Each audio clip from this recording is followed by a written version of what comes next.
చేసిన ఆ ఆత్మకి శాంతి కలగాలని ప్రతి ఒక్కరిని అయితే కోరుకున్నాం ఫ్రెండ్స్. మన మధ్య లేదు కాబట్టి ఆమెకు మంచిగా శాంతి అయితే కలగాలి. నేనైతే కోరుకునేది ఒకటే ఫ్రెండ్స్, ఇలాంటి అమాయకమైన అమ్మాయిలు అయితే ఎవరు బలి కావద్దని కోరుకుంటున్నా. మనం అందరం ప్రార్థన అయితే చేద్దాం ఫ్రెండ్స్. ఇంతకు మించి మనం అయితే ఏం చేయలేం. అందుకే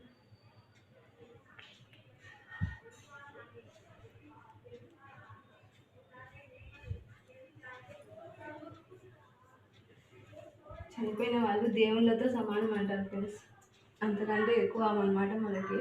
మన కోసం ప్రాణత్యాగం చేసిన ఎంతోమంది యువతుల కోసం నా ఈ శ్రద్ధాంజలి ఘటిస్తున్నాను అన్నమాట. అందరూ సంతోషంగా ఉండండి ఫ్రెండ్స్. ఎటువంటి అవరోధాలు వచ్చినా ఎదుర్కోండి. ఆడపిల్లలు ధైర్యంగా అయితే ఉండండి. ఎటువంటి చీడపురుగులు మన ముందుకు వచ్చిన ధైర్యంగా అయితే ఎదుర్కోండి ఫ్రెండ్స్. ఆడపిల్లలందరూ అందరికీ ఇదే నా జై హింద్, జై జవాన్.